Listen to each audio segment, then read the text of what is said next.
Alright guys, what is up? And this game's coming in partly late because I had to go turn on my PVR to grab this game, but I actually, we ran into a lobby against someone who I'm actually subscribed to. He's a fairly big commentator. He has 35,000 subs, I believe, and his name is Boblawblaw, and he's pretty big for the tutorials, and he's a pretty big beast in the Call of Duty community. And me and I'm not sure if we're in a full party. I believe we're in a party of 4. Yeah, I think we're in a party of 4. We ran into a party of him and 2 other guys on his friends list, and I must say he actually is a pretty decent player, and I do respect the guy.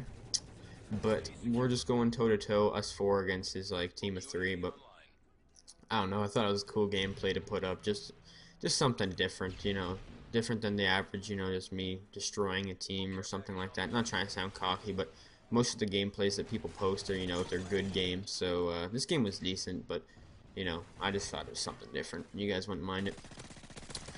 But something that I find interesting, or that I've been thinking of lately, is the dashboard. And the dashboard is on the PlayStation as well. It's all you have to do is sign out of the PlayStation network in the middle of a game. And you guys know what dashboarding a game is. It's where you leave the game partway through, not just by leaving the game, but by going to the dashboard of the Xbox 360, or going to, or just signing out of the PlayStation network in the middle of a game or something like that, or before you're gonna lose.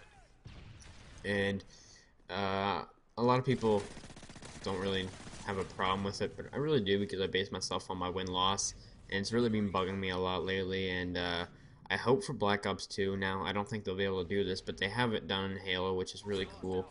But they need to take the dashboard system out, so the game needs to record the stats as they are. So, say your team's losing at the last minute, you dashboard a game, and, it doesn't count as anything. Your kills and deaths don't count, your win and loss doesn't count, I think that's bullcrap, because when someone else hosts, everyone in the game gets a loss, even if you're about to win.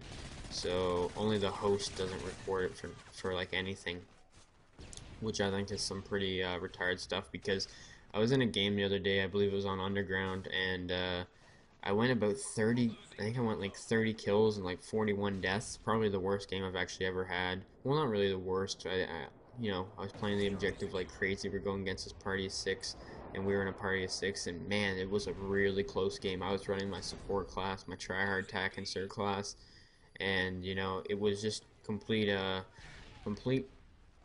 beastifying between both teams. And at the last second, at 197 in the domination game, the host dashboard, and it gave me a loss for that, and it's kind of bullcrap.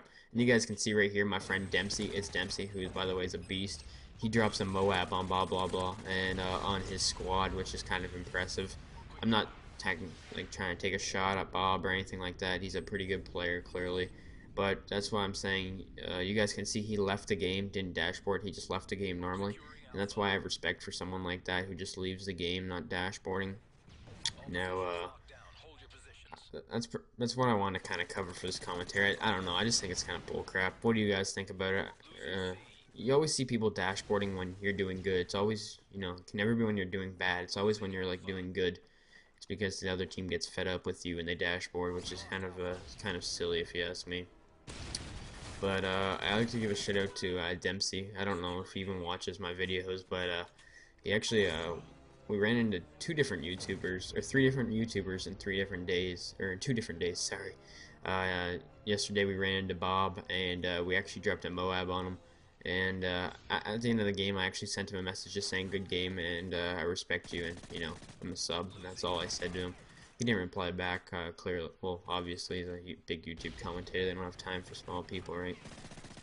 But anyways, I sent him a message at the end of the game saying good game. And the day before that, we actually ran into God of Death 89, another YouTube commentator with, I believe, at least 20,000 subs, and we made him rage quickly. We dropped a MOAB on him too, which is kind of funny that we're actually dropping MOABs on these YouTubers. And I don't know. I have a feeling that they've never been MOAB before. I'm not saying, I'm not bragging or acting cocky, because I actually didn't get the MOAB in this game. I dropped the MOAB on God of Death though. But I'm not saying anything. I'm not taking anything away from the guys. They're really good players, but sometimes you get lucky and you get on a little bit of a streak. That's all I'm saying here.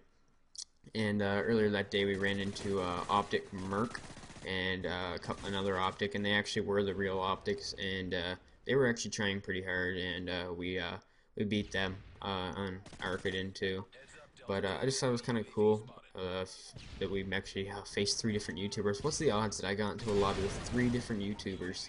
I don't know. I thought it was kind of cool. But anyways, guys, here's just proof it's the real guy. Hopefully you guys enjoyed the video. I will have the next live comm session up for Black Ops coming up soon, next day or two. But anyways, hope you guys enjoy this late night commentary, and have a nice night, guys. Peace.